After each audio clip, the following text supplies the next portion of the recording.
Vamos empezando, José. ¿Querés? Sí. Bueno, gente. Esto funciona perfecto.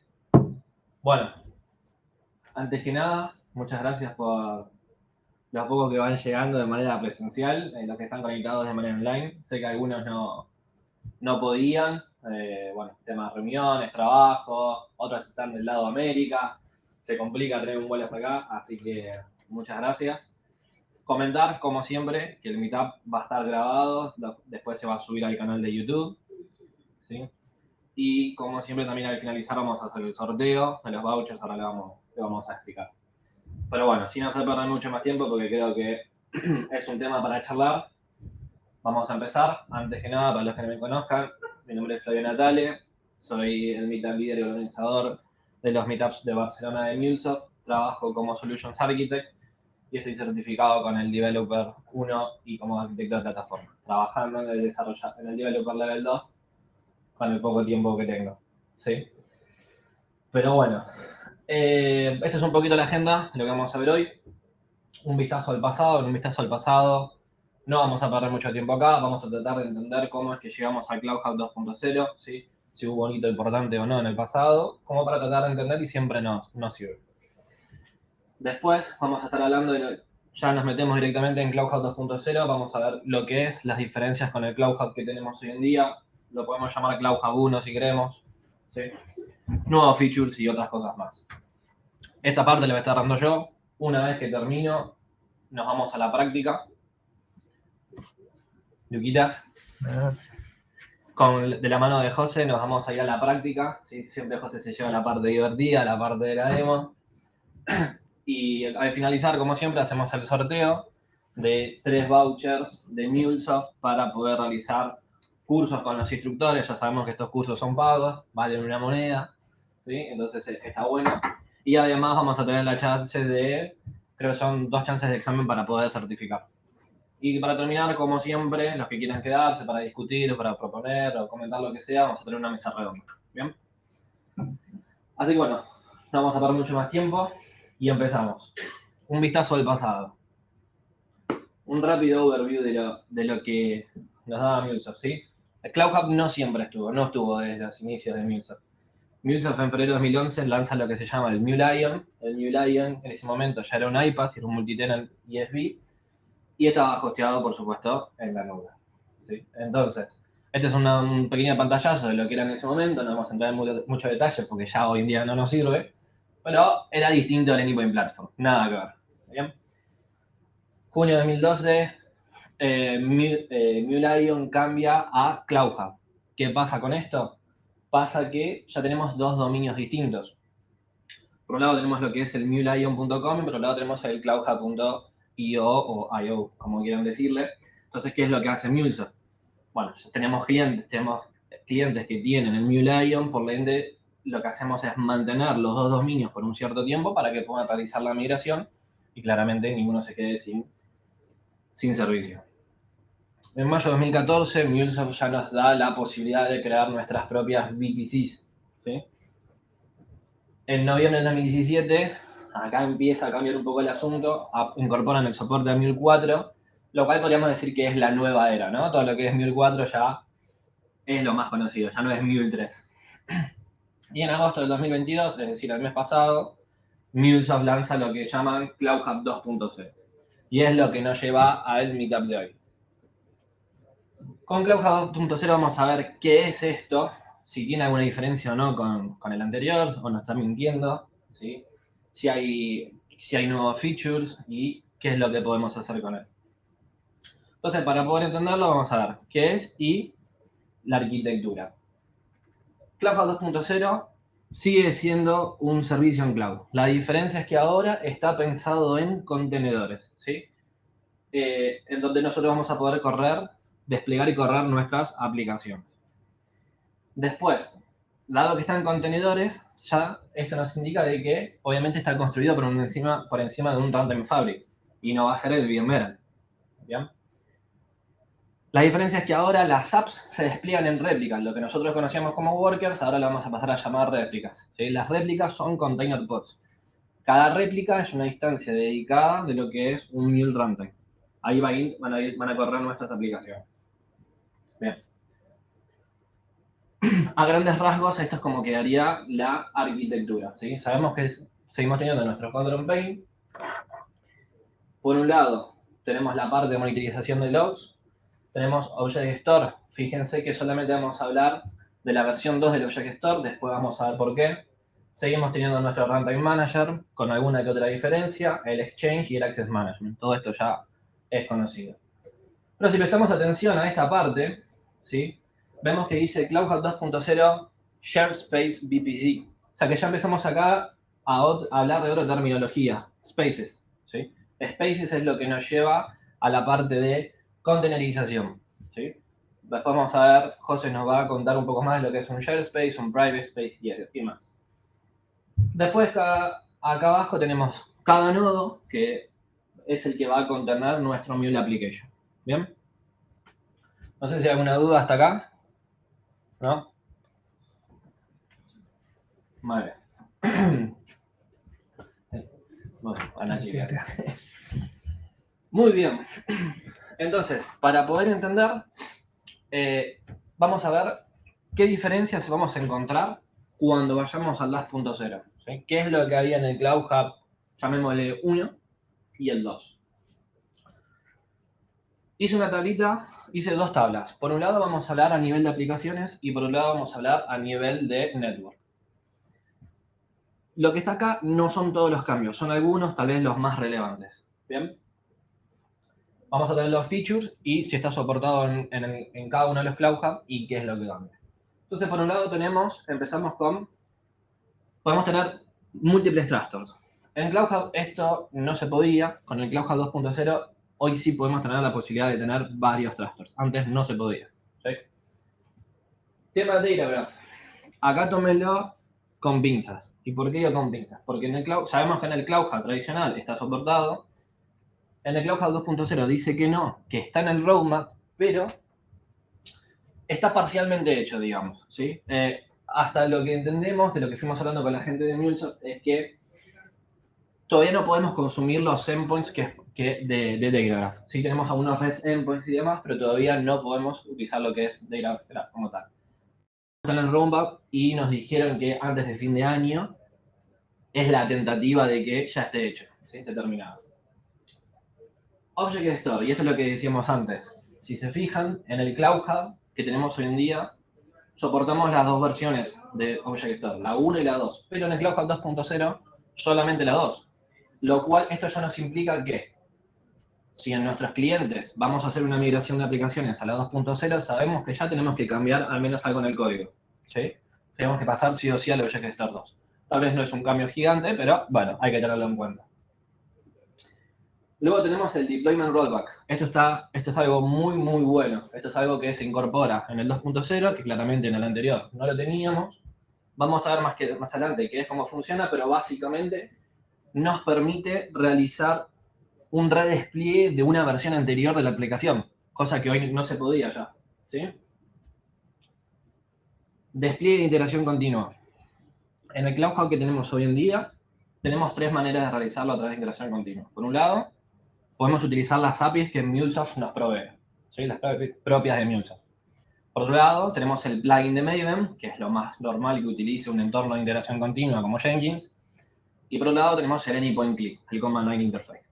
La diferencia con el 2.0 es que el Anypoint Click desaparece y solamente soporta el plugin de Maven y las APIs propias de MuleSoft. ¿Ok? Y por último tenemos el Studio Deployment. ¿Qué es esto? Básicamente es desplegar desde nuestro Anypoint Studio al Cloud Hub. Parece muy tonto, pero en el Cloud Hub está soportado y en el 2.0 todavía no. Es decir, si nosotros tenemos nuestro Anypoint Studio, vamos a nuestro proyecto, botón derecho, Anypoint Platform, Deploy to Cloud Hub, no vamos a ver la opción del 2.0. Pero bueno, no nos asustemos, está en el roadmap, nos van a ir avisando a medida que esto vaya apareciendo, ¿sí? Pero de momento no se puede, así que no reinicien, no hagan nada porque no es un problema de ustedes. No sé si hay alguna duda o consulta hasta acá. ¿No? Muy bien. Parte un poquito más compleja, tema de network. Reitero, acá hay son algunos de los cambios, no son todos, hay algunos que son más profundos que consideramos que no vale la pena discutirlo acá porque iba a llevar mucho tiempo y requería también mucho conocimiento de tema de redes. ¿Ok? El tema del TLS. En el Cloud Hub, el 1.0, perdón. En el Cloud Hub lo tenemos soportado, en el Cloud Hub 2.0 ya no, nos tenemos que ir al 2, sí o sí, no queda otra. Direct Connect, pues sucede lo mismo, en el Cloud Hub lo tenemos, en el 2.0 no. Y ojo acá, acá ya empezamos a ver temas propios del Cloud Hub 2.0. Tema de VPC, VPN, Transit Gateway.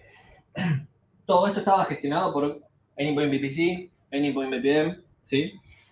Son configuraciones que podemos hacer ahí. Ahora en el 2.0 se hace cargo, se gestiona todo lo que es el private space. ¿Mm? Esto que nos lleva a que ya no tenemos VPC peering, sino que seguramente a través del Transit Gateway vayamos realizando las conexiones que nosotros necesitamos, ya sea cloud o on-premise. Algo muy bueno que aparece también, que no teníamos en el Cloud Hub, es que ahora nosotros podemos configurar las reglas del firewall del tráfico saliente. Ahora nosotros podemos tener un poco más de potestad y ser más autónomos en eso. Antes necesitamos de otro equipo. Bueno, el VPC peering y el tema de los logs del load balancer. También esto es algo muy, muy bueno. ¿Qué pasa? En el Cloud Hub normal, nosotros en el 1, nosotros no podíamos ver los logs del Dedicated Load Balancer. En el Cloud Hub 2.0 sí vamos a poder, pero ojo, que no es el Dedicated Load Balancer que conocemos, sino que ya estamos hablando del Ingress, ¿sí? Como estamos yendo al lado de Kubernetes, ya estamos hablando del Ingress. Y el Cloud Hub 2.0 nos va a dar la posibilidad de ver los logs que pasan por ese balanceador. No deja de ser un balanceador. ¿Bien? No sé si hay alguna duda, consulta, comentario acá. Hay otras cosas que no las pusimos, pero por ejemplo una de ellas es que ahora todo el tráfico internamente se redirige por puerto 8081, no podemos configurar más puertos custom, pero bueno, es una discusión un poquito más avanzada, diría. ¿Sí? No sé si hay alguna duda o algo. José, creo que hay una duda. Ahí, a ver.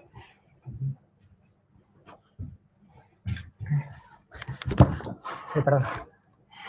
Joder. ¿Llegas a ver? Sí, no, la verdad es que no, está pequeñísimo, tío. No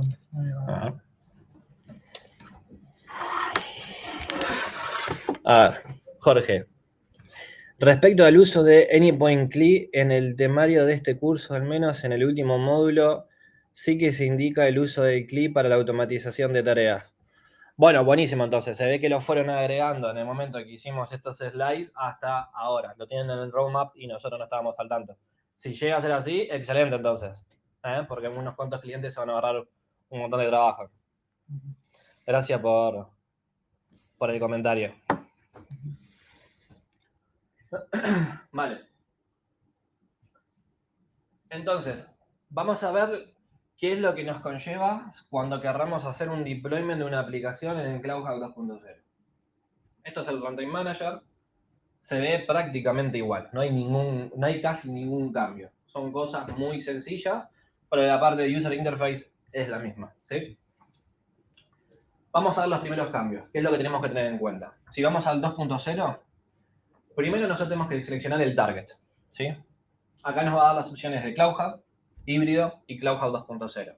Si seleccionamos Cloud Hub 2.0, acá vemos que dice Shared Space, pero también está el Private Space. Lo que sucede es que con las cuentas trial no tenemos Private Space. Si vamos a una licencia de un cliente, ¿no? Que ya tenga algo, seguramente lo podamos ver y podemos empezar a jugar un poquito. Que seguramente es lo que más se utiliza el Private Space. Una vez que hayamos seleccionado el target, en el caso que vayamos por el 2.0, ya vemos que estamos hablando, acá dice replica size. Ya no estamos hablando de workers, ¿ok? Seguimos teniendo los beacons. La diferencia es que ahora tenemos una mayor granularidad. Antes teníamos 0.1, 0.2, 1, 2 y demás. Ahora tenemos 0.5, 1.5 y sucesivamente. La cantidad máxima de beacons que podemos asignar a cada réplica es de 4. ¿Bien? Una vez que hayamos seleccionado la cantidad de beacons que queremos, seleccionamos la cantidad de réplicas. Por supuesto, a partir de 2 para adelante, alta disponibilidad. ¿Bien? La mayor cantidad de réplicas que podemos poner para una application es de 8. Y luego tenemos Deployment Model. Esto está excelente. ¿Qué pasa? Ojo, no es el deployment el modelo de despliegue, si es Runtime Fabric o algo de esto. ¿Sí? Estamos hablando de qué queremos que pase cuando hacemos un redespliegue de una aplicación ya existente. Tenemos dos posibilidades. La primera es Rolling Update, que va a estar por default. Y si no, tenemos Recreate. Las diferencias son: la primera, Rolling Update, está pensada para mantener siempre disponibilidad, siempre brindar servicio. ¿Por qué? ¿Qué es lo que hace? Lo que hace es reiniciar cada réplica y disponibilizar la nueva versión de nuestra application, ¿sí? Y lo hace réplica por réplica. Entonces, termina una, la levanta, va con la otra, ¿sí? Entonces, nunca perdemos, siempre estamos dando disponibilidad, ¿bien? Lo que tiene es que, sí o sí, necesitamos una réplica adicional, o sea, al menos 2 réplicas, si no, esto no puede pasar. Lo que nos da es actualización zero downtime, es decir, seguimos brindando servicios, nunca se nos cae, y como bien había dicho antes, es la opción por default. Si nosotros no lo cambiamos, vamos a ir con el Rolling Update. La otra es el Recreate. El Recreate lo que tiene es que frena para todas las réplicas, las baja, impacta el nuevo cambio y la sube. Significa que tenemos corte de servicio. Las dos diferencias que podríamos llamar pros es, la primera es que el redespliegue es más rápido que con el otro modelo, ¿sí? Se hicieron unas cuantas pruebas, incluso Microsoft lo hizo, y son unos cuantos segundos más rápido. Y la otra es que no requerimos réplicas adicionales, con una ya nos basta, ¿bien? Lo que pasa es que acá me puede decir, bueno, Flavio, pero ¿para qué quiero el Recreate si la realidad es que con el Rolling Update tengo alta disponibilidad y me interesa? Bueno, puede darse un escenario en el que se quiera que inmediatamente se deje de dar operatividad a esa versión de la application. Por el motivo que sea. Capaz que está redireccionando mal, lo que fuese, pero encontramos un problema y no queremos más nada. Entonces, vamos, seleccionamos, desplegamos una nueva versión, ¿sí? Y lo que hace es disponibilizarlo más rápido y además previene que se siga consumiendo por parte del cliente. Esos grandes rasgos son los dos modelos de despliegue y las contras y beneficios que tiene. No sé si hay alguna duda, consulta acá. Sí.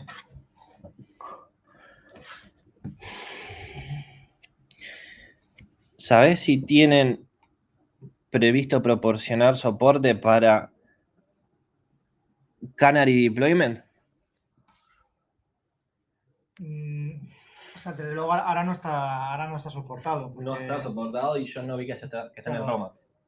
¿Luquita? Yo tengo una del anterior a nivel de despliegue, que recuerdo cuando un poco empezaban a publicitar el Cloud 4.0, decían que algo por ahí bueno que podría tener sería que haber mayor granularidad para abajo también. Pero en la captura veo que arranca en 0.1 igual. 0.1. Eso es. Sí. La pregunta es si ahora hay granularidad más pequeñita, más por debajo del 0.1.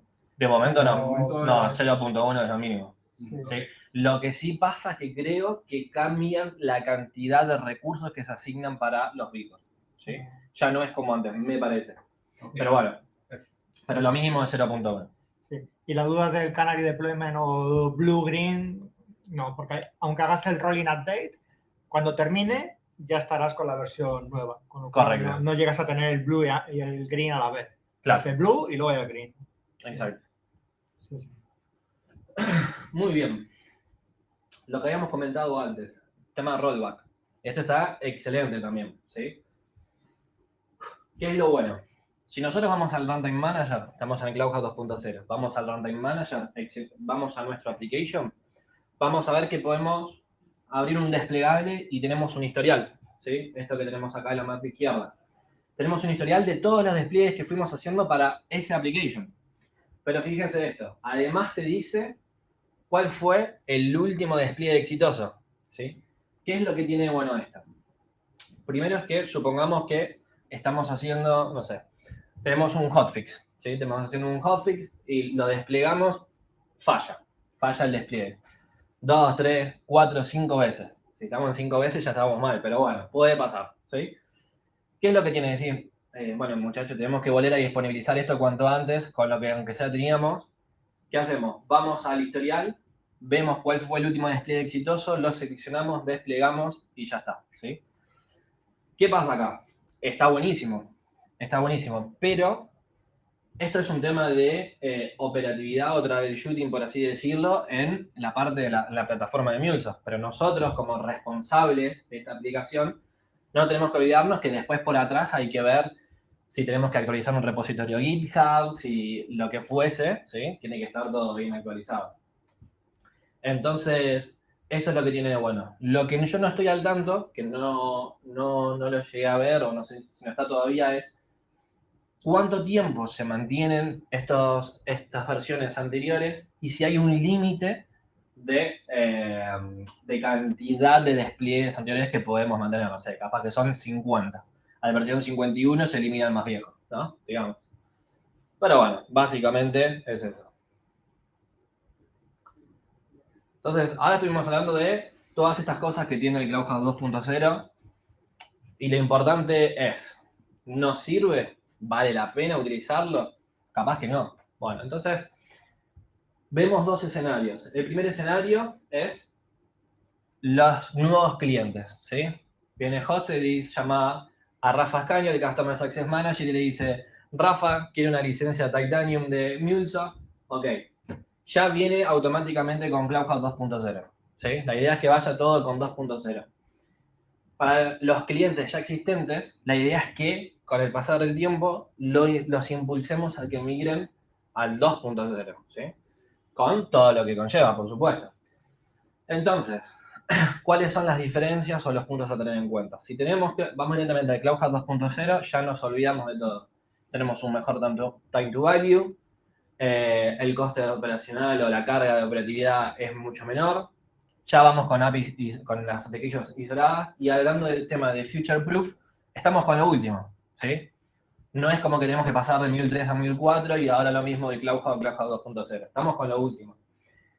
Y lo que se hace foco es, para los clientes que ya tienen MuleSoft, es, mira, te mostramos por qué te conviene pasar, ¿sí?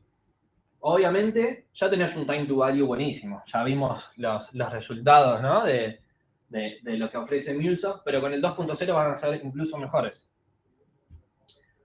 Lo mismo, vamos a ir con aplicaciones isoladas basadas en container, aumentamos la seguridad, ¿sí? Agregamos el ingress como load balancer, lo cual también nos lleva a poder ahora mirar los logs del tráfico entrante. Y obviamente el future proof. Pasar al 2.0 que te vas a quedar con lo último y no vas a tener ningún problema. Tema roadmap. Bueno, acá MuleSoft, lo que decíamos, lo que hace es tratar de impulsar a los clientes a que vayan al 2.0, ¿sí? Vamos a poder seguir utilizando el CloudHub que tenemos actual. Todavía no dijeron hasta cuándo exactamente, sabemos que al menos unos meses los van a tener porque hay un trabajo que hacer. La idea es que los nuevos despliegues ya los vayan haciendo en el CloudHub 2.0, empiecen a trabajar con los spaces, con el share y con el private. Y bueno, básicamente es eso, ¿sí? No sé si hay alguna duda acá o algo. No, de momento no, perfecto. Perdón, la idea es que llegado a un punto va a haber que migrar sí o sí. Sí, sí. Que no se sabe cuándo va a ser. Hasta el día de hoy nosotros no lo sabemos. MuleSoft tal vez lo sepa, pero no es público. Okay. ¿Y a nivel licenciamiento cambia contra 2.0? O sea, ¿se encarece la licencia actual o...? No, sí, la pregunta es si se encarece la licencia. Correcto. Si tú tienes, por ejemplo, 8 Bcores en producción y ya esos 8 tienes en uso, por ejemplo, 6, puedes ir migrando todas tus aplicaciones a CloudHub 2.0 que no te van a ir restando Bcores. Es decir, son como que tienes 8 en CloudHub 1 y otros 8 en CloudHub 2. Con lo cual eso te sirve. Es decir, porque claro, si los compartieras, ¿qué pasaría? Que para no quedarte sin licencias, no te queda más remedio que migrar y apagar. Aquí realmente vas a poder ir pasándolo a CloudHat nuevo, que no te resta los bitcoins que tengas. Y luego también, si no me equivoco, se hablaba de que están pensando en hacer alguna herramienta alguna utilidad para migrar. Sí, es verdad. Sí. Es verdad. Gracias. Así que, bueno, hasta acá llegó mi parte. Creo que las dudas las fuimos resolviendo. Y ahora le damos la palabra a José, que tiene la parte divertida. Creo que hay alguna pregunta. Can I ask in English if you don't mind? Yeah, go ahead. Yeah, I have few questions which I noticed. Like when you look into the runtime manager, Yeah. there is one checkbox I noticed in radio button. So what is like extra replica is required? What do you mean that? If you look into the slide in the runtime. Yeah, I know what you mean. Yeah. Go back. Extra replica or I'm the sorry, cluster? Can you, yeah, this one. If you look into this replica, there's This? one checkbox. What do you mean that? Cluster mode. Cluster mode. Yes. Yeah, this means that you need at least 2 replicas, and you can have it in a cluster mode in order to balance them. You know? Oh, okay. So in terms of when I look into this one, I work in Runtime Fabric also. It looks very close to Runtime Fabric. Each random family. Yeah. So I just want to understand what difference we need to. We just want to understand from Runtime Fabric and Cloud 2.0. Well, first of all, the CloudHat 2.0, everything is on cloud, Okay. Yeah. Okay. and you will be managing on Kubernetes. Okay. Now you have 2 runtime fabrics: Right. the self-managed Kubernetes, Okay. and then you have the Azure Meta. Right. All right. It means like if you look into the Cloud of 2.0, it's like AWS infrastructure. It's also like cloud, but the only difference what we notice is it's MuleSoft acquired AWS, whereas this one is like RTF is customer. Is it AWS or Azure? But both are running under Kubernetes. Only difference which I notice is this is what we get from MuleSoft, where services, Yeah. where here is we have to take care about the customer side. Yes. Plus these features that you won't be able to make it work on CloudHat. For example, the rollback or the deployment model. Indeed, All right. that's true. I agree. Yeah. Because that very good actually. Because we experience in production system. Mhm. Unfortunately, somebody deployed in the SAP kind of roles, Mhm. and they asked me to roll back earlier version. We can't. Yeah. Lucky part is we just downloaded the jar file and we Right. did manually. This is very tricky task, unfortunately. Yeah. Yeah. Because that Yeah. one major thing this I like it this one. Yeah. Ya, Yeah. I'm por, sorry. por pasar también un poco al español, nos preguntaban, ¿no? Yeah. si bueno, qué diferencia podría haber entre Runtime Fabric Right. y CloudHat 2.0. Right. ¿Qué ocurre? Que hay muchos clientes que saben que Kubernetes es Right. una plataforma relativamente compleja. Right. Es decir, no hay tantísima gente que esté certificada en Kubernetes, que sepa manejar EKS, AKS, porque tienes que tener unos conocimientos pues, un poquito avanzados a nivel de sistemas. ¿Qué ocurre? Sí. Que aquí te olvidas, porque aquí realmente Sí. desde la interfaz dices, quiero esta aplicación desplegada en esta réplica y ya está. No tienes que saber nada por debajo de cómo está administrado el Kubernetes, Sí. de si tienes más nodos, menos workers. Es un poco la ventaja, que pasa a ser Sí. un Kubernetes gestionado totalmente por MuleSoft. Esa es la principal Right. Y no tenés que instalar ningún runtime fabric en ningún lugar. Right. Ya, Sí. lo hace todo. Yo conozco clientes que estarían dispuestos a ir a Runtime Fabric, pero porque, bueno, pues por muchas cosas. Economizas licencias, puedes poner algunos workers en 0,03 o 0,07, ¿no?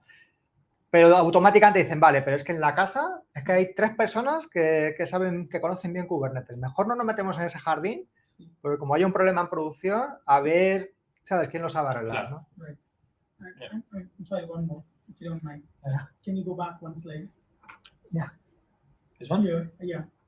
So here I noticed this from 1.0 to 2.0. How are we going to migrate? Is there an impact in the production system? Because already production, some APIs are running. So without impacting production system, so what are the deployments already running? Okay. Can we do it in a moment Mhm. from But 1.0 to 2.0? yeah, that depends. Depending on how your application has been developed. If you have, for example, like we saw, if you have Option Store version 1, Mhm. you need to go at least you need to make the change on the code to go to use version 2 of the Option Store. Okay. Okay. Yeah. It's not like you download the OCR and you get deploy it to CloudHub 2.0. Right, right. So yeah, depending on the what kind of application you have, you will need some changes. Sure. Otherwise, you can migrate it directly to 2.0. And like Mule 3 to Mule 4, we have migration tool, right? Such kind of any tool provided by MuleSoft. Well, they are working on that, actually. Sí, la pregunta es si cuando pasemos a CloudHub 2, si va a ser tan traumático como fue de Mule 3 a Mule 4, ¿no? Y claro, creo que la respuesta es que va a ser mucho más sencillo, porque es que de Mule 3 a Mule 4 es que tú cogías el XML del flujo y a lo mejor el 30% de las etiquetas ya no funcionaban, el DataWheel no existía. O sea, aquí son detalles más pequeñitos. O sea, de hecho, las pocas aplicaciones que he ido desplegando en CloudHub 2 han funcionado. Ahora en la demo vamos a ver que la aplicación que voy a desplegar es una aplicación de CloudHub 1 de toda la vida, un Hello World que lleva mucho tiempo funcionando y está ahí. Es más detalles como el OJS Store 1, que ya no funciona, lo que decía Flavio, si tenías algo que estaba con TLS 1.0, eso ya directamente te va a dar un error, tienes que irte al 1.2. Son ese tipo de detalles. Pero aún así, lo que dice MuleSoft y tomarlo, o sea, nosotros no somos empleados de MuleSoft, pero bueno, ellos dicen que van a sacar una herramienta de migración que ayudará en estas cosas. Gracias. Vamos. Cambio el micrófono en este lado, entonces. Dale. Igual lo tienes que quitar ahí.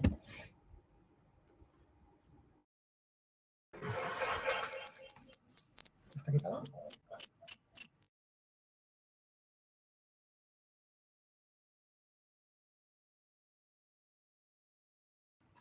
Perfecto.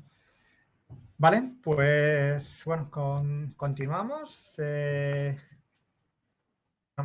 Si no se oye, si no se oye bien cualquier problema, dejad cualquier comentario, ¿vale? Bueno, pues pues en mi caso, bueno, ya muchos me conocéis, José Ramón Huerga, MuleSoft Ambassador, colaboro con Flavio en el Meetup de Barcelona, bueno, varias certificaciones y bueno, y trabajo en Cognizant, ¿no? Que también, bueno, pues muchos los conocéis y de hecho, algunos de los que estáis aquí, pues habéis estado trabajando en Cognizant y seguís trabajando en Cognizant muchos de vosotros. Vale, bueno, pues en mi caso, un poco como lo voy a enfocar es, voy a intentar ir contando todo lo que pueda con una versión de evaluación de 30 días, porque hay ciertas cosas, como ya ha apuntado Flavio, que no van a funcionar. Y las opciones que no funcionan en la versión de prueba de 30 días, lo que he hecho ha sido que he cogido pantallazos de un entorno que sí que es un entorno real de producción, por así decirlo, con lo cual yo creo que entre lo que veamos en vivo y los pantallazos que he capturado, yo creo que más o menos vamos a cubrir una buena parte de lo que hay con CloudHub 2.0, ¿vale? Entonces, bueno, vamos a empezar con lo más básico, que es, bueno, pues realmente cómo vamos a desplegar aplicaciones, en este caso en CloudHub 2.0. Como ha dicho ya Flavio, bueno, algo que todavía no funciona es desde Anypoint Studio. Cuando estéis en Anypoint Studio y le deis a desplegar, pues vais a ver que todas las opciones que te dan son de CloudHub 1. Es decir, te va a decir, en este environment no te va a dejar que hagas nada de CloudHub 2.0. Entonces, tenemos que venir y, bueno, pues cogernos la aplicación y o meterla en el Change y importarla de Change o coger el jar que esté en nuestro ordenador y subirlo manualmente con el Runtime Manager, ¿no? O sea, eso es lo que hay que hacer por ahora. Esto tampoco es tan doloroso porque en realidad yo creo que casi ninguno de nosotros desplegamos desde Anypoint Studio. O sea, casi todos lo subimos a un Git y desde ahí ya se ocupará Jenkins de desplegarlo, ¿no? O sea, que tampoco es algo tan dramático, ¿no? Una cosa que también está bastante chula ahora es que ya el nombre de la aplicación ya no tiene que ser globalmente único a nivel mundial, que era lo que nos pasaba antes. Tú antes ponías Hello World y había ya otros 1000 personas más que se les había ocurrido el mismo nombre. Entonces eso ahora ya cambia, ¿no? Porque después del nombre se han inventado una especie de sufijo, que es una especie de Unicode chiquitito, con lo cual, bueno, pues ya esa parte ya no te tienes que preocupar, ¿no? Esto sobre todo estamos hablando para desplegar en lo que son los share space, ¿vale? Los share space es lo mismo que lo que antes era el despliegue pues, en la zona pública de CloudHub, ¿vale? El despliegue vais a ver que es bastante más rápido. O sea, seguimos muy lejos de los estándares que tenemos todos con las lambdas de AWS o con las Azure Functions. O sea, desgraciadamente, todavía no estamos en el nivel de los microsegundos y de los milisegundos como tendría que ser, pero ya hemos bajado bastante. Ya no son 5 minutos hasta que arranca el worker. Ahora ya se queda en 30 segundos, en un minuto. O sea, sigue siendo una barbaridad en comparación a una lambda, por ejemplo. Pero bueno, o sea, se va acercando, ¿no? Poco a poco. Mala noticia. El truco, ¿no? De parar un worker porque es un ETL y levantarlo más tarde, eso ya no sirve. O sea, ahora ya, si paras el worker, da igual. O sea, si te quedaban 3,2 bicos, te van a seguir quedando 3,2 bicos. O sea, tendrías que borrarlo para que realmente te bajara el contador, ¿no?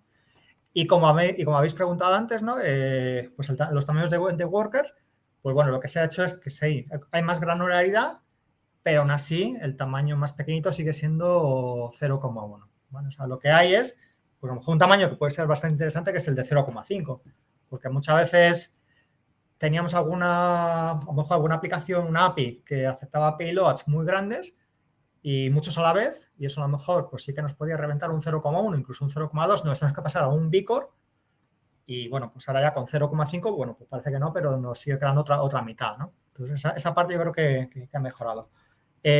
Vamos a verlo en práctica. Tenía por aquí también algunas notas, ¿no? Para ampliar lo que había dicho. El UI de este es ahora de unos 6 caracteres, lo vais a verlo, ¿no? De hecho, veis algún ejemplo.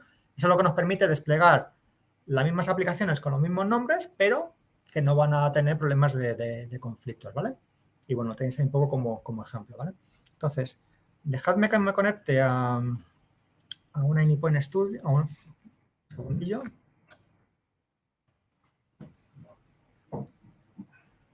Seguramente me habrá caducado el usuario, un momentito. Vale.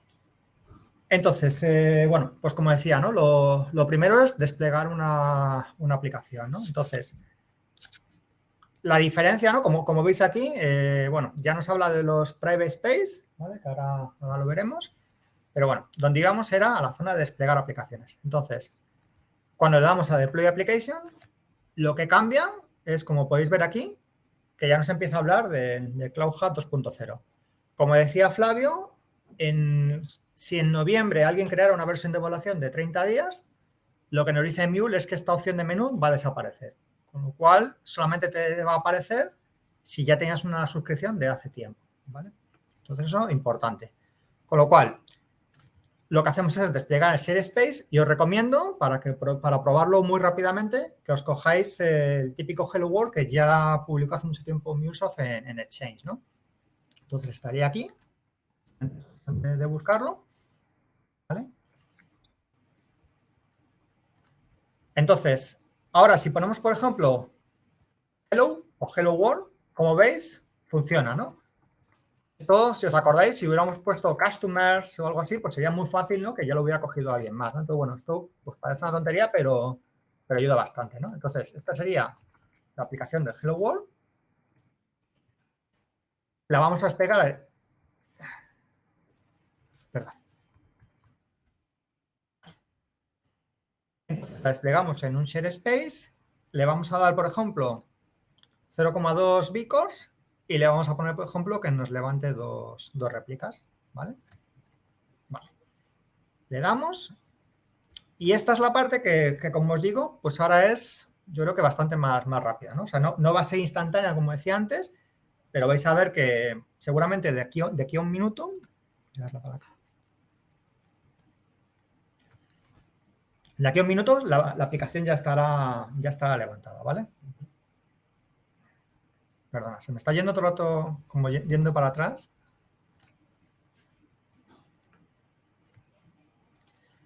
Vale. Una pregunta, ¿no? Sí. El nombre es, o sea, entiendo que se puede poner cualquier nombre que no va a tener problema, pero es dentro de la misma región, ¿puede haber los nombres iguales? O sea, cuando estás en la región US East, Sí.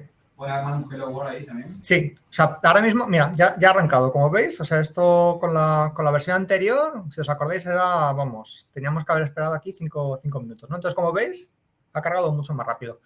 Me preguntan, ¿no? Si el nombre es, si puede haber conflictos con otras regiones, ¿no? Ahora, realmente no, porque si te fijas bien en la URL, lo tenemos aquí.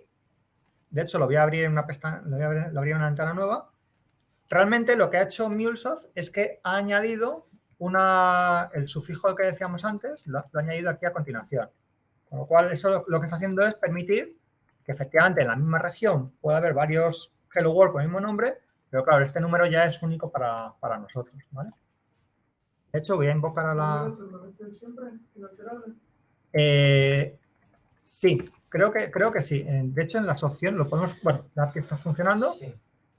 De hecho, si intentamos cambiar los settings, o sea, ahora mismo no tenemos ninguna opción para cambiarlo.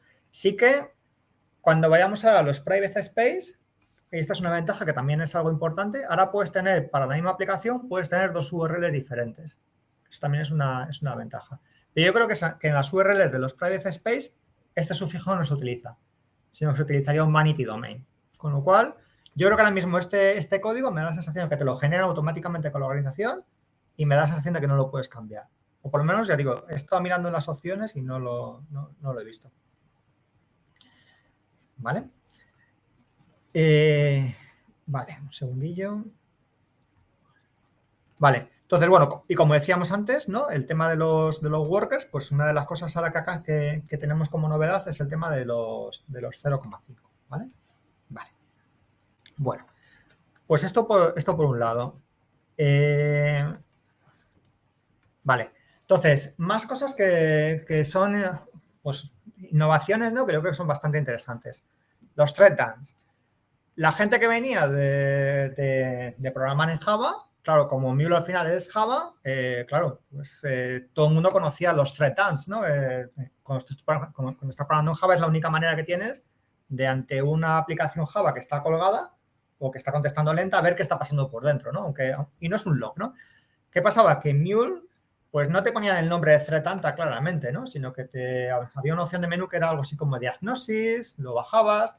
Y mucha gente que llevaba poco tiempo trabajando con Java lo veía y decía, esto es un log, ¿no? Entonces, esa parte, pues, yo creo que ha mejorado bastante, ¿no? Entonces, ahora los thread dance tienen su propia pestaña, tú los puedes invocar y además tienes un pequeño repositorio donde te puedes ir bajando los thread dance de los últimos 30 días, que eso está bastante bien, ¿vale? Entonces, ¿dónde los tenemos, no? Bueno, pues tenemos que irnos a la zona de diagnóstico, ¿vale? Y ahora ya es mucho más claro. Ahora ya no es ni diagnosis ni status, que yo creo que eso complicaba mucho a la gente, ¿no? Ahora son bastante más claros, ¿no? Es, quiero hacer un thread dance y lo quiero hacer, por ejemplo, de esta réplica, ¿no? Entonces le das y ahora ya no es como antes que te lo bajabas, sino que ahora lo que hace es que te lo genera y te lo va a dejar en esta consola, ¿vale? Lo tenemos aquí, ¿vale? Y lo mismo, ¿no? Si nos cogemos la otra réplica y le decimos que nos haga un thread dance, pues lo va a lanzar. Esto tiene la ventaja de que, claro, para que un thread dance sea útil, lo normal es hacer 2 o 3 thread dance seguidos, a lo mejor espaciados 2 segundos, y a lo mejor repetirlo al cabo de 30 segundos para ver por qué demonios esa aplicación no está progresando, porque está tardando 30 segundos en contestar, ¿no? Entonces, está muy bien porque lo vas lanzando todos con esta cadencia, ¿vale? Y ahora ya por fin, una vez que los tienes aquí almacenados, pues es más sencillo entrar a verlos, ¿no? Y bueno, pues cuando voy a bajar uno de ellos para que lo veáis.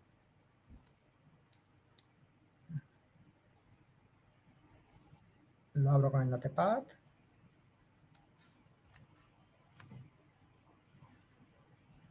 No os asustéis, que esto es solamente la cabecera. Y además creo que tengo puestos los símbolos, me parece.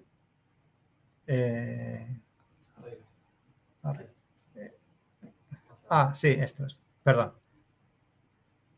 Eso es, ¿vale? Ahora está más civilizado. Entonces, con lo cual, bueno, pues si esto hubiera sido una aplicación en producción y que esté tardando 5 segundos en contestar, pues podrías ver si es porque está llamando un Oracle, está llamando un SAT o lo que sea, ¿no? Entonces, esto está bastante bien y encima los tienes, según dice aquí, los tienes durante un mes o hasta que llegues a 150 megas, con lo cual, pues es una novedad bastante interesante. ¿Vale? I'm sorry, one question here. It's showing like 150 MB and 30 days like validity. If beyond that, suppose we are looking for the production system, some logs which are older than that. So how are we going to achieve? Ya. Sí, la pregunta es si esto fuera producción, ¿no? Y alguien estuviera interesado, ¿no? en más tiempo. Pasa una cosa. Un thread dance suele ser muy pequeño, porque fíjate, de hecho vamos a verlo aquí. Un thread dance nos ocupa de unos 60K. claro, 60K sobre 150 megas son muchos thread dumps. No es como un log, que sí que es verdad que un log, pues si sobre todo si estás imprimiendo el payload, pues fácilmente puedes llegar a 150 megas. Es que esto no es un log, esto solamente es una foto de lo que estaban haciendo los workers. Entonces, por eso, sabiendo que van a ocupar 50 o 60K, no está mal. O sea, no es un mal. Y además tampoco se trata de que esto esté para siempre. Tú normalmente tienes un problema con una API un día o una semana que está dando problemas, pero lo normal es que, bueno, que en una semana hayas encontrado qué es lo que está pasando mal, ¿no? Y como ves, te los puedes descargar en cualquier momento, ¿vale? Vale, entonces, esto es una ventaja bastante interesante. Y luego, otra cosa que también ha cambiado es la consola de log.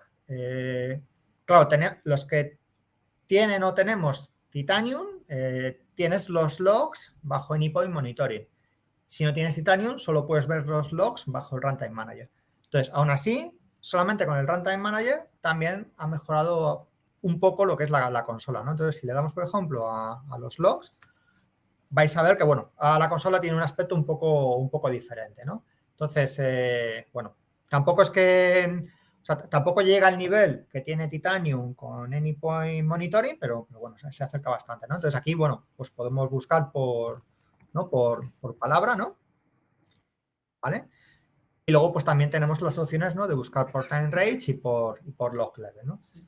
Y además, como de costumbre, ¿no? Pues te puedes bajar los logs en cualquier momento, ¿no? Pero bueno, es algo que ha cambiado un poco el aspecto, ¿no? Y que yo creo que ahora tiene un poco de mejor pinta, ¿vale? Vale.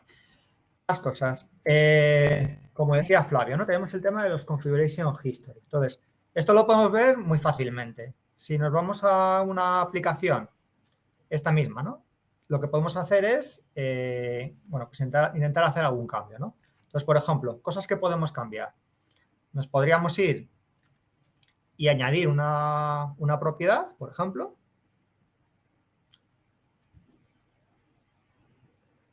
Aquí. Y le decimos, por ejemplo, lo que sea. Password. Y lo aplicamos, ¿no? Entonces, ya esto, bueno, para empezar, como decíamos antes, la aplicación, o sea, lo que es el despliegue es bastante más rápido, ¿no? Y de hecho es bastante instantáneo, ¿no? Lo podéis ver aquí. ¿Vale? Y además de eso, se va quedando registrado que hemos hecho un cambio en esta aplicación, ¿no? Entonces, si nos volvemos de nuevo a la aplicación, veis que ya empieza a salir un rastro de cuáles han sido los cambios. Seguramente, si nos vamos a las propiedades, como veis, nos sale que en la versión anterior la propiedad no estaba y en la propiedad nueva, que es la que está desplegando en este momento, en la versión tenemos esta propiedad nueva, ¿vale? Y no solamente son propiedades, es decir, también puede ser, evidentemente, que cambies el jar, que va a ser lo más habitual, pero también, por ejemplo, él recuerda como cambio en configuración, pues, por ejemplo, la cantidad de réplicas, o si, por ejemplo, le ponemos más tamaño de Vcore, pues también digamos que lo va a almacenar como un cambio de configuración, ¿no? Que es justo lo que estoy haciendo ahora, ¿vale? Y como decíamos antes, pues claro, tampoco sabemos, ¿no? cuánto va a durar este histórico de configuraciones, ¿no? A lo mejor, como son solamente detalles, ¿no? De propiedades, a lo mejor es indefinido. Quizá a lo mejor, como también lleva el tema del jar, pues a lo mejor hay algún límite, pues, para no llenar demasiado el espacio, ¿no? Pero eso la verdad es que son conjeturas, no lo sabemos, ¿vale? Vale. Ok. Vale, más cosas. Vale, llegamos a los Private Space. Los Private Space, realmente, en la versión de 30 días, o sea, los vamos a poder utilizar. De hecho, lo vais a ver, ¿no? Y vamos a intentar en el resto de la demo ir viendo todo lo que podamos de Private Space. Pero hay una parte muy importante que no nos va a funcionar, que es aplicar un rango de IPs. Entonces, como no podemos aplicar un rango de IPs, porque vais a ver que nos va a dar un error, eso quiere decir que realmente, aunque definamos un private space, tampoco vamos a poder desplegar nada. Digo en la versión de 30 días, ¿vale? Entonces, para hacerte una idea de cómo funciona, está bien, pero para poder realmente desplegar algo en un private space, nos tenemos que ir a una suscripción de verdad, una suscripción de un cliente o de un partner, ¿vale? Entonces, no es una VPC exactamente, porque tampoco ahora los workers son máquinas EC2, ¿vale? Sino que, bueno, pues están más dentro de lo que es, ¿no?, el universo alrededor de Kubernetes, ¿vale? Vale, entonces, y además de esto, pues vais a ver que hay ciertas cosas que también vamos a poder hacer, como por ejemplo definir pues nuevos dominios TLS, ¿vale? Y jugar con el tema de las reglas de Firewall, ¿no? Todo ese tipo de cosas las vamos a poder ver, pero ya os digo, ¿no? O sea, el problema es que llega un momento en que no es del todo funcional, ¿no? Entonces, vale, pues para poder jugar con los private space, básicamente los tenemos que... Todos, la verdad que como estáis viendo lo estamos haciendo todo desde el Runtime Manager, ¿no? Entonces, nos tenemos que ir a los private space y aquí vamos a poder crear uno o varios, ¿vale? Sin ningún problema. Entonces voy a crear uno que se llame, por ejemplo, test. Y aquí lo tenemos, ¿vale? Entonces, realmente en un entorno de cliente, lo siguiente debería ser irnos a crear una red privada, ¿vale? E incluso, lo podríamos ver luego, podemos intentar hacerlo y podemos darle un CIDR, y le podemos dar un rango de IPs, pero realmente no lo va a aplicar, con lo cual se va a quedar en un punto no inestable, pero que realmente te va a dar error diciendo que lo que estás haciendo que no puedes hacerlo, ¿no? ¿Vale? Pero bueno, más o menos para que os hagáis una idea, tendría un poco esta pinta, ¿no? Entonces, vamos a intentar jugar todo lo que podamos con la versión de evaluación, ¿vale? Entonces, vamos a ver también el tema de los certificados, de las reglas de Firewall. Un tema que ha cambiado es, por ejemplo, la asignación environments, que antes era muy 1 a 1, ahora es diferente. Ahora, en una sola opción le puedes decir que todos los entornos que sean de no productivos o que sean productivos y que pertenezcan a un business root, le puedes asociar directamente un private space, que antes lo tenías que hacer uno por uno. Y cuando tenías a lo mejor 4 business roots y en cada uno tenías dev, SAT, UAT, pues habían a lo mejor 16 entornos que tenías que ir uno por uno, ¿no? Entonces, esa parte la han mejorado un poco. Y también veremos un poco algunas opciones más avanzadas que también podemos utilizar, ¿vale? Ok. Vale. Entonces, bueno, la primera parte con la que podemos perfectamente jugar es con lo que sean los dominios.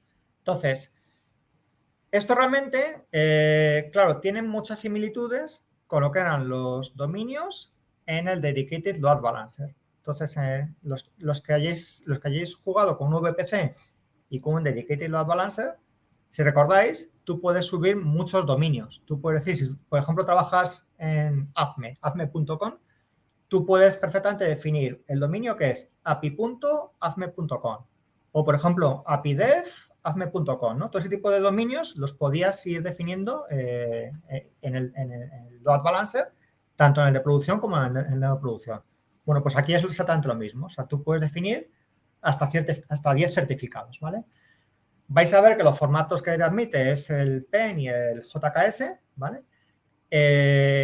Y aquí lo que ocurre es que realmente los puedes definir, está ahí, pero cuando lo vas en la versión de 30 días, cuando ya por fin le das a subir el certificado, vais a ver que te acaba dando un error, ¿no? Entonces vamos a ver un ejemplo de qué pinta tiene esto, aunque cuando lo apliquemos nos va a dar el error, y luego ya os muestro sobre un entorno real, ¿no? De cliente, cómo habría quedado esto en un entorno en la realidad, ¿no?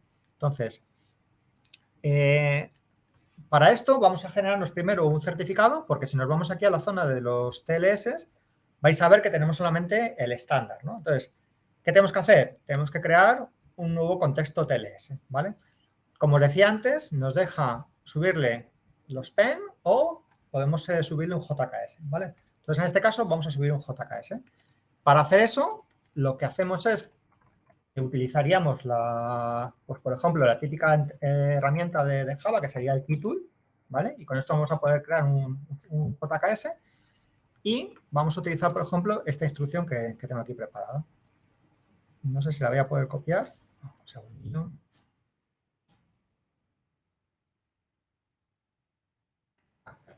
Entonces, básicamente lo que vamos a decirle es que nos cree un par de claves, clave pública, clave privada, y lo que vamos a hacer va a ser decirle que esto sea para un dominio que podría ser este mismo, jrworka.es, ¿vale? Sería justo esto. Entonces, estamos hablando, por supuesto, simplemente de certificados que están autofirmados, ¿no? O sea, esto en realidad lo suyo sería irnos a una entidad certificadora y, ¿no? y firmar el certificado, ¿no? Pero bueno, nos hacemos una idea. Entonces, esto se lo puedo pegar directamente al KeyStore, al KeyTool, ¿vale?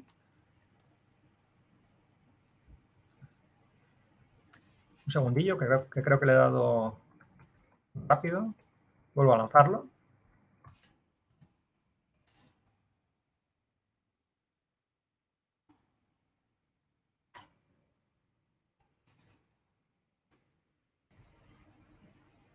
Vale.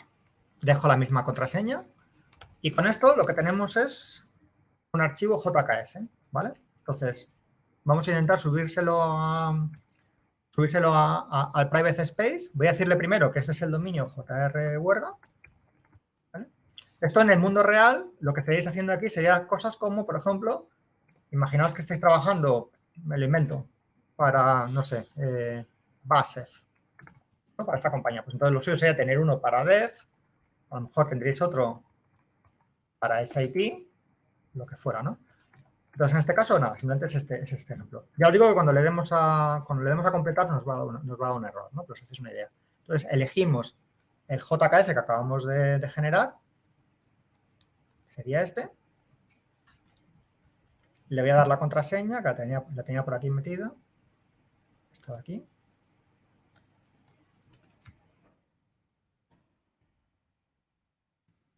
Y como veis, pues esto ya va funcionando, ¿no? Se da cuenta de que dentro hay esta clave, solamente hay una, y esta clave ya es para el dominio jrhuerga.es, ¿vale?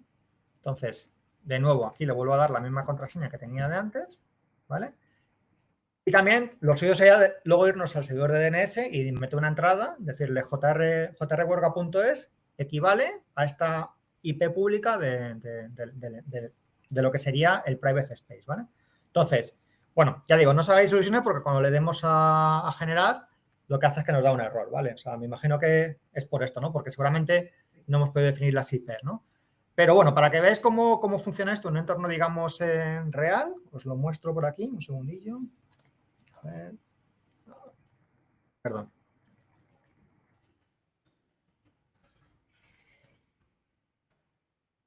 Entonces, esto es como habría quedado si no fuéramos un entorno de verdad, ¿no? Entonces, en este caso, el dominio era JSmith, ¿no? Pero como veis, se queda creado, ¿vale?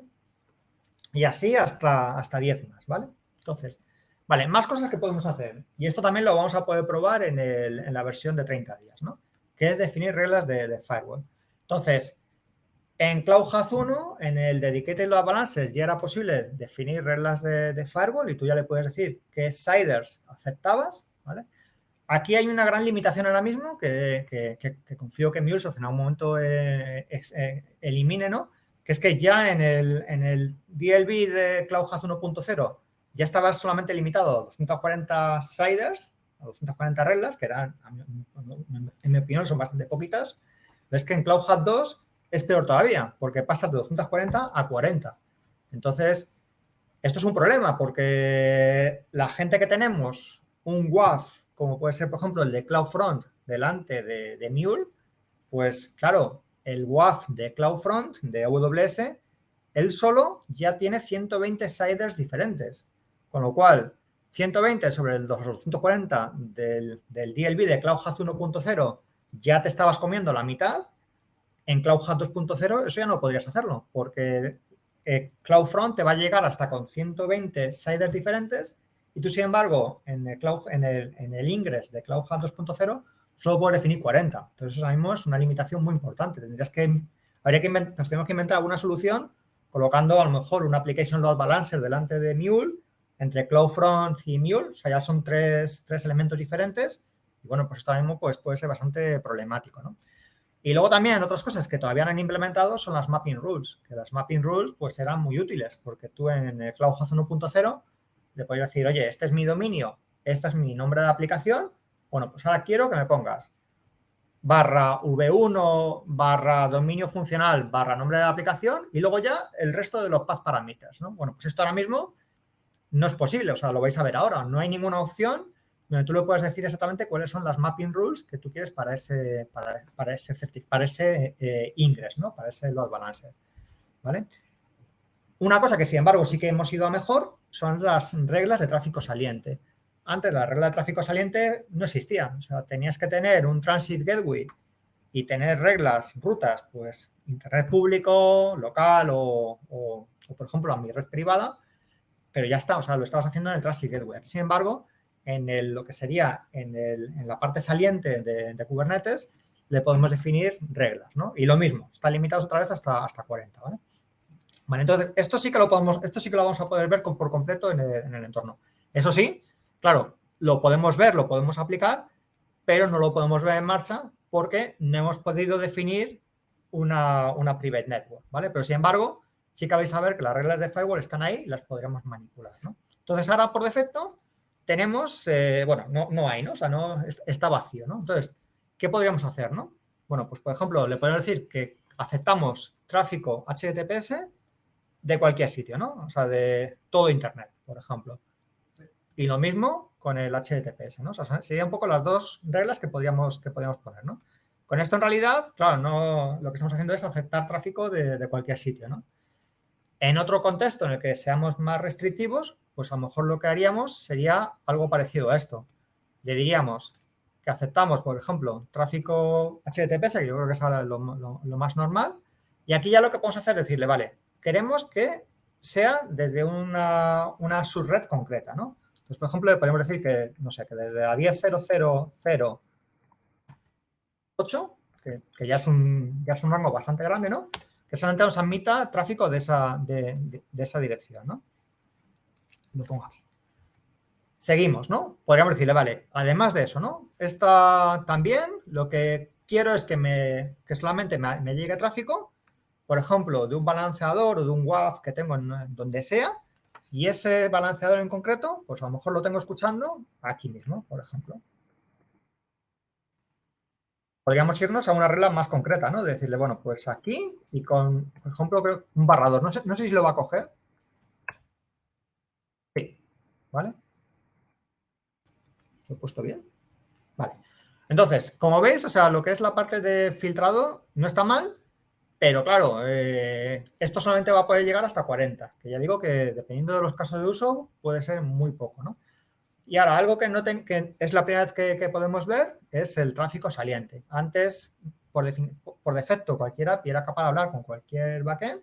Ahora ya eso lo podemos restringir, ¿no? Y podemos decirle que, por ejemplo, si esto es, pues imaginaos, ¿no? Que estamos mejor accediendo a un SAP que está en una red concreta, pues igual, ¿no? Le podemos decir, pues que ese SAT sabemos que está, pues en esta red, por ejemplo.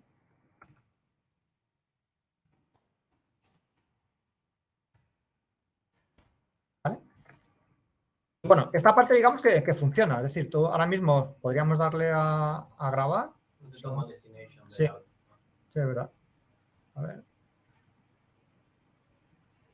Sí, esta tampoco le ha gustado mucho. Voy a poner cualquier otra tontería.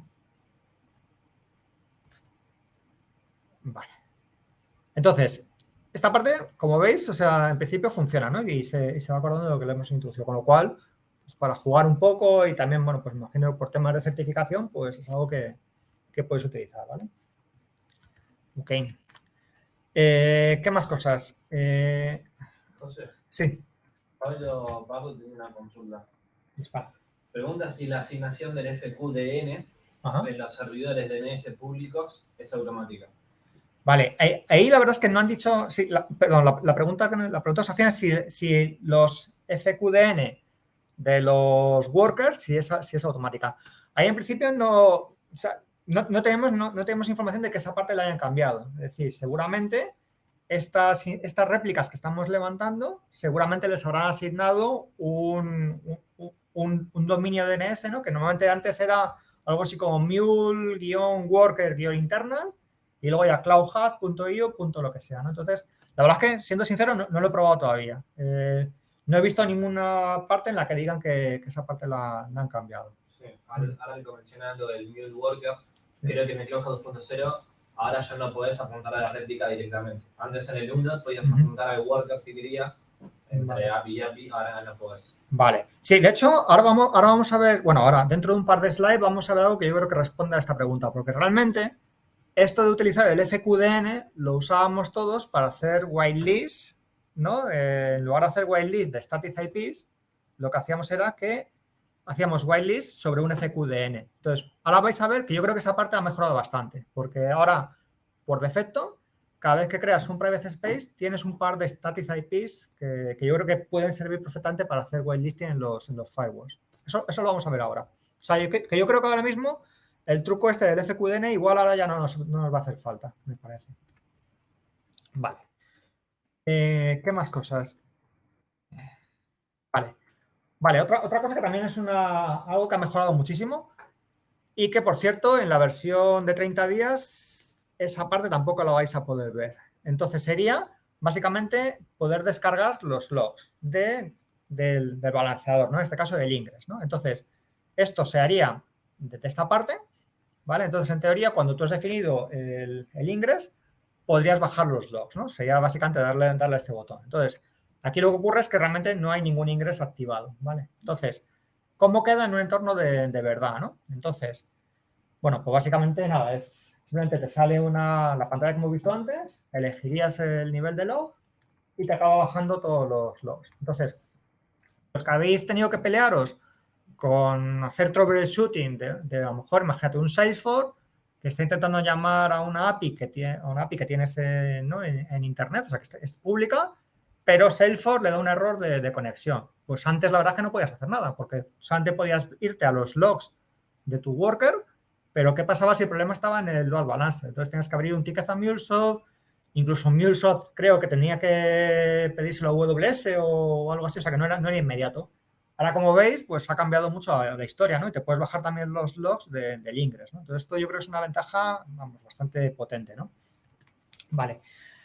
Otra ventaja también bastante interesante es, ¿qué pasa, no? Que cuando tú estás trabajando con otros servicios de AWS, normalmente los administradores de AWS protegen sus recursos con roles, ¿no? Entonces dicen, este S3, para poder grabar en este S3 un fichero, tienes que tener este rol. O al revés, o dame tu rol, te hago un whitelist. Es decir, que se trabaja mucho con roles, ¿no? Entonces, eso con la versión tradicional de Cloud Hat, pues es imposible. O sea, tú no tienes ningún vínculo entre el AWS que está en la sombra en MuleSoft y el AWS del cliente.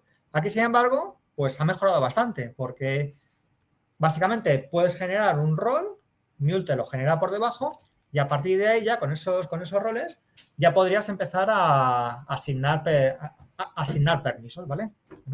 Entonces, ¿qué pinta tiene esto, no? Bueno, sería, me vuelvo al principio, o sea, nos iríamos al Private Space, nos vamos a la sección de avanzado y aquí abajo estaría la opción de el Service Role, ¿vale?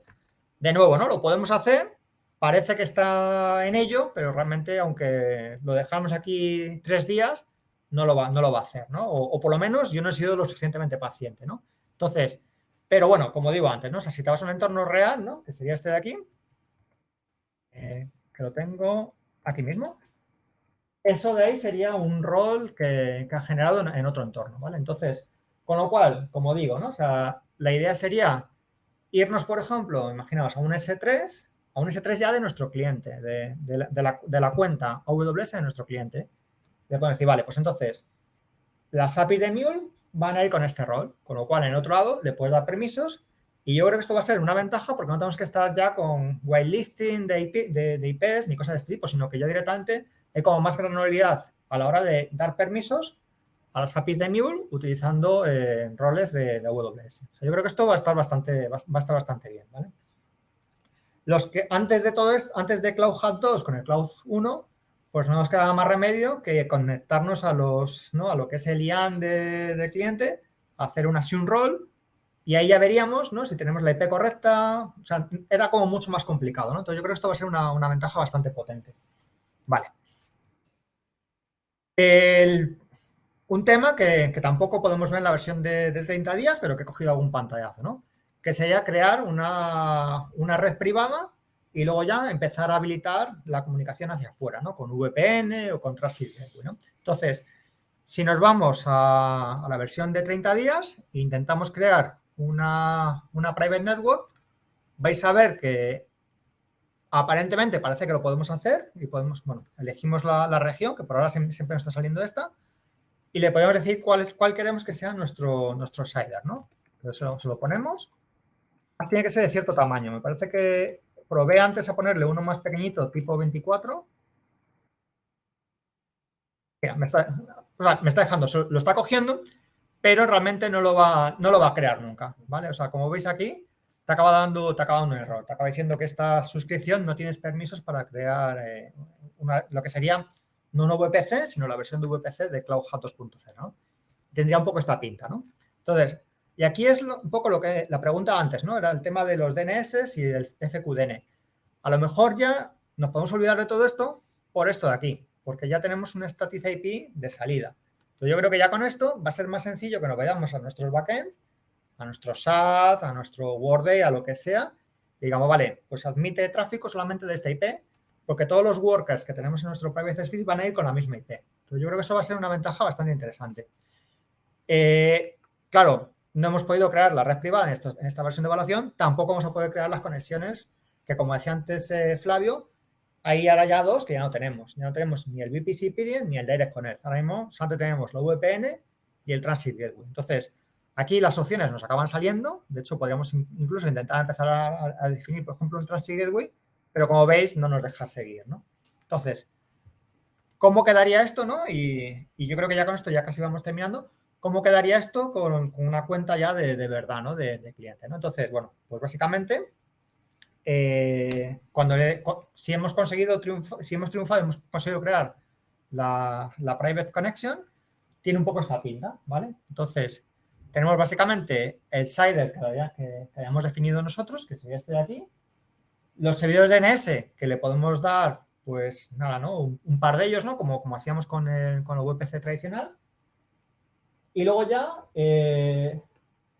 igual esto es la pregunta de antes, ¿no? El Private DNS Target. A lo mejor esto sí que sería el sufijo que voy a utilizar para asignarlo a nuestros workers. O sea, que yo creo que este va a ser el equivalente al FQDN de CloudHat 1.0. Pero yo creo que lo más interesante es que nos está creando ya automáticamente unas cuantas IPs estáticas, tanto de inbound como de outbound. Yo creo que esto está muy bien, porque las static IPs de inbound sí las teníamos, porque tú podías cogerte el load balancer del CloudHat 1.0 y le podías decir que las IPs fueran estáticas. Pero lo que no podías hacer era tener una IP estática única por todo tu VPC. Sino que si tú tenías, por ejemplo, 200 aplicaciones Mule, cada una de ellas podría tener una static IP diferente y encima había un límite. Y es que tú no puedes tener nada más que tantas static IPs como el número de workers de producción multiplicado por 2. Entonces, claro, en cuanto tienes muchos backends que hacen whitelist, pues podías tener el problema de que aunque te sobraran muchos beacons, pero no puedes conectarte con todos los backends que querías porque no puedes hacer whitelisting. Entonces, yo creo que aquí con esto, por lo menos la sensación que tengo es que esto va a ser muy sencillo, porque ahora mismo que tenemos que hacer es cogernos estas 4 static IPs y ahora da igual que en este space despleguemos 300 aplicaciones Mule, que hacia afuera solamente van a utilizar estas static IPs y es lo único que tenemos que hacer whitelisting. Entonces, yo creo que va a ser un cambio, vamos, radical, ¿no? Vale. ¿Qué más cosas? Bueno, he capturado más pantallazos para que veáis qué pinta tiene, ¿no? O qué pinta tendría en un entorno más real, ¿no?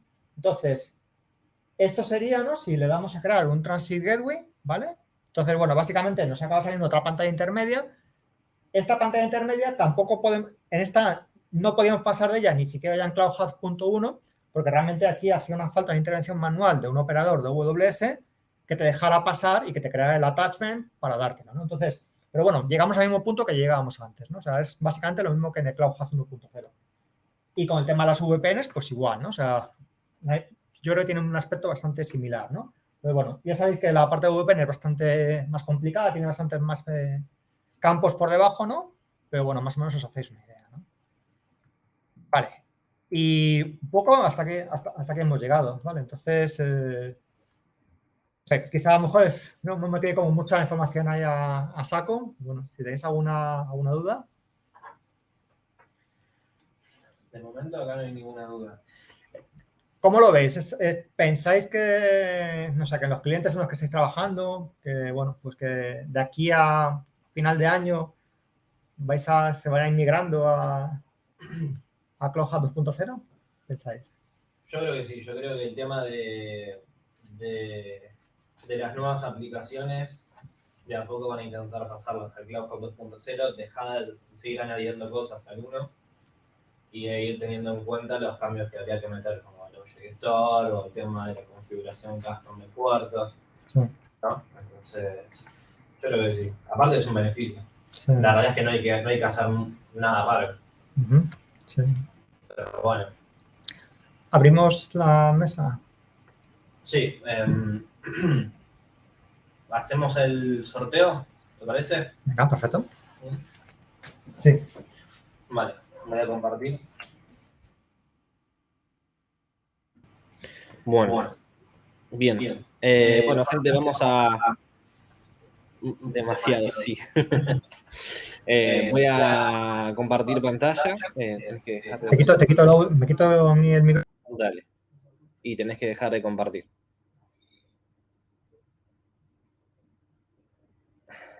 Vale. Así pasamos al sorteo. Una cosa a tener en cuenta es que la gente que gane el voucher, por favor, pásennos sus emails. Los que están de manera virtual, pueden mandarnos un mensaje directo a José o a mí, ¿sí? Porque por tema de confidencialidad no podemos ver sus emails completos al momento de registrarse. Así que bueno. ¿Me podrías decir tu nombre, por favor? Alfonso. ¿Nombre? No, yo no. ¿No? Yo soy Daniel Sof. Listo, no aplica.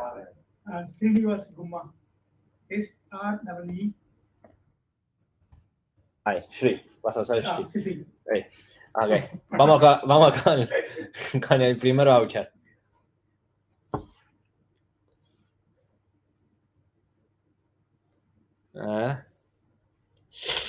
Casi, José. Casi. José María. Bueno, felicitaciones, José. Por favor.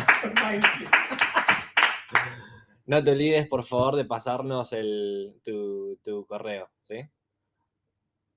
Después les voy a mandar un link para que puedan obtener el voucher. Vamos con el segundo.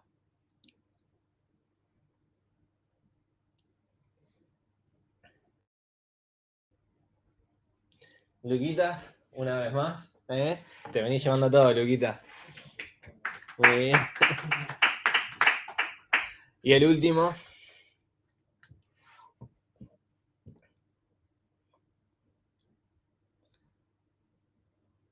Otro José María. Acá hay alguien hizo algo, me parece. Bueno, sí, bueno, José, muy bien. Nada, eso, por favor, no se olviden de enviarnos sus emails para que podamos enviarles el link para obtener el voucher, ¿sí? Y ahora, bueno, nada, vamos a abrir la gente que los vamos a hacer todos presentadores, la gente que quiera abrir el micrófono o la cámara para que tengamos una mesa redonda, comentar, discutir lo que quieran, se puedan sumar, ¿sí? Así que de a poquito ¿Como host o como presenter? Como presentar. Sí. Arranco desde Martín Francisco. Así.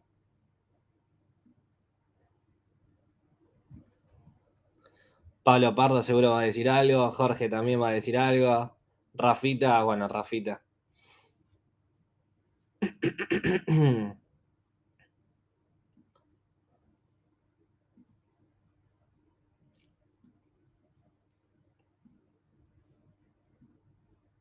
Vale. ¿Quién falta? Juan. Rafael. Vale.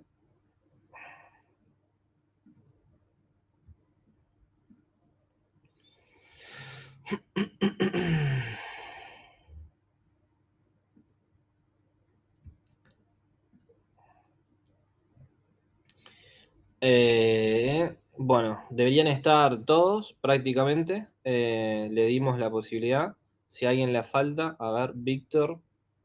Ahí le doy a Víctor. Ah, no, pero está como puesto. Se lo voy a sacar y se lo voy a poner. Por las dudas.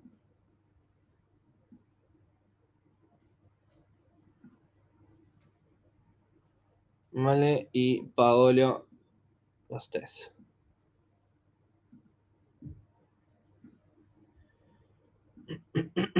Bien. Ahí, a ver. ¿Quién habla primero? Jorge, Pablo. A ver si funciona. Venga, te expando el sí que estaba diciendo. Demasiados sí. Estábamos Demasiado, diciendo sí. que si iba a ir la gente ya a empezar este año a migrar y demás. Y aunque veo que el camino es el correcto, yo encuentro demasiados sí. Puedes migrar si no estás usando Object Store. Puedes migrar si no estás usando Mapping Rules. Puedes migrar si no sé qué. Entonces veo demasiados casos para empezar a poner cosas en producción. Y bueno, el elefante en la sala. Esto ha salido sin lo que todos estábamos esperando y lo que todos estábamos queriendo, que eran los superiores al 0.1. Entonces, eso iba a ser la killer feature para empezar a usar esto. No ha llegado, entonces creo que el camino es el correcto. Se puede empezar a juguetear, hay cositas que se pueden hacer, pero yo lo veo pronto. No ¿Qué- creo que... qué- Creo que hasta que lleguemos a producción va a haber cositas, va a haber tiempo. ¿Qué decía Jorge del 0.1? A ver, bueno, a lo mejor me equivoco y pongo la palabra en la boca de todo el mundo. Yo creo que en la promesa del Cloud Hub 2.0, basado en Fabric, lo que más estamos esperando todos era el poder desplegar aplicaciones con menos cores de 0,1, de tener el modelo de Runtime Fabric, de poner de 0,02 en adelante y el de poder jugar con la memoria. Eso no ha llegado. Y para mí, ok. es una opinión personal, creo que era la característica principal, la killer, que iba a empezar a que todo el mundo se pasara a usar esto. No ha llegado, entonces creo que todo va a empezar suavecito, a hacer pruebas, a ver qué tal. Sí, sí, sí, sí, sí. Sí, un poco lo mismo. Lo que preguntaba antes, si tenías 0.1, que un poco lo que vendían era eso, ¿no? Que vamos a poder hacer más chiquitas y como que nos encontramos con lo mismo, obviamente con más features mejoradas, pero al fin y al cabo lo que muchos clientes buscan es gastar menos licencias o hacer APIs más baratas. Y acá se nota que quizás faltó eso. Capaz que está en el roadmap, no lo sabemos, y en algún momento Por lo eso, lanzan. por eso digo que es el camino, que el camino está tomado y me parece muy bueno. Y es lo que habría que hacer.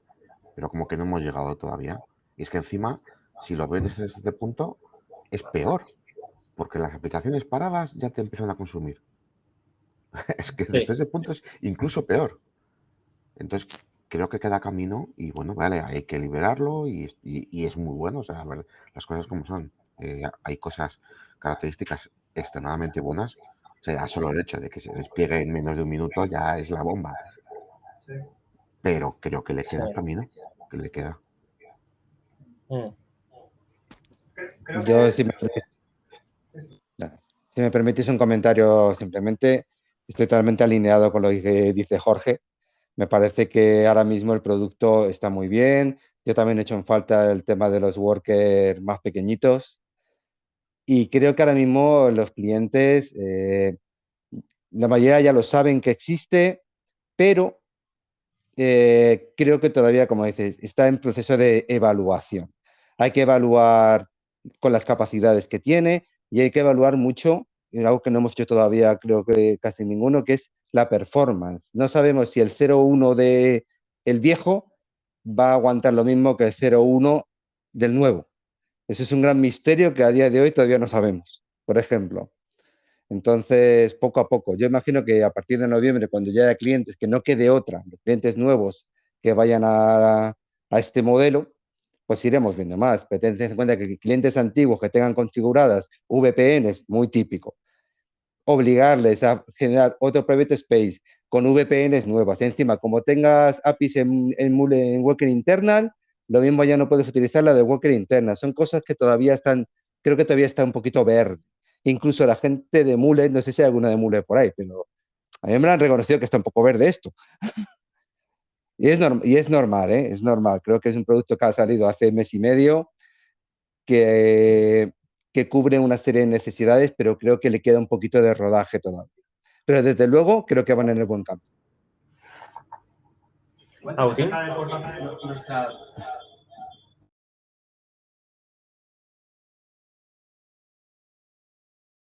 Si lo quieres repetir tú, lo que no es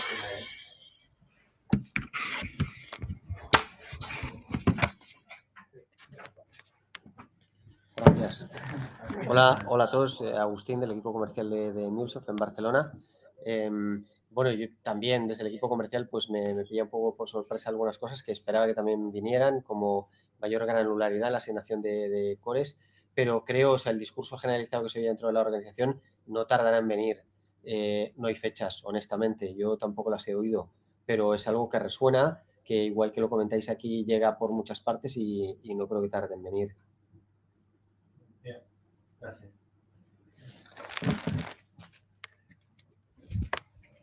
Yo creo que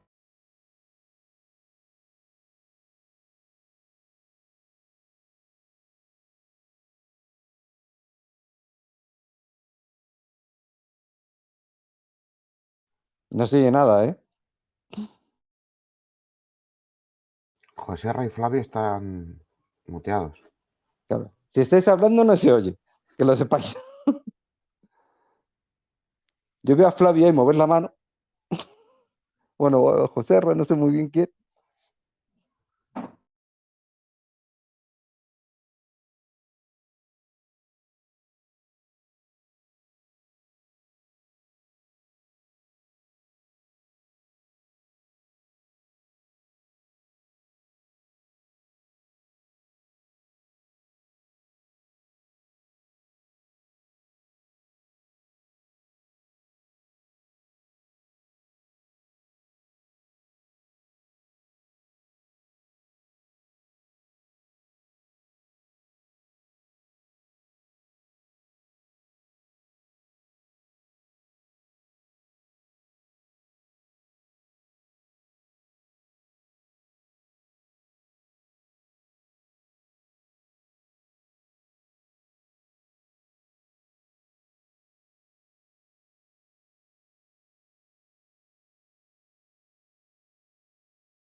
¿Aquí? ¿Hola?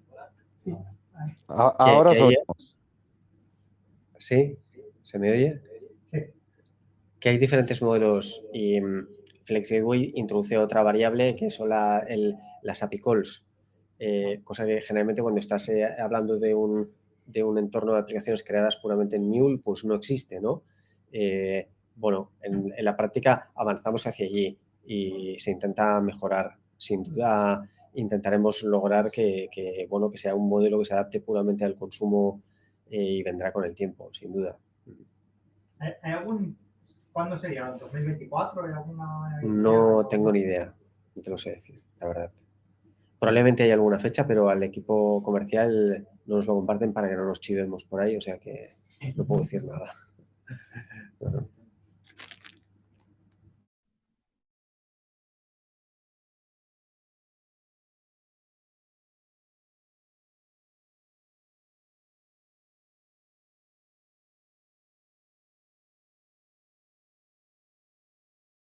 Están silenciados otra vez.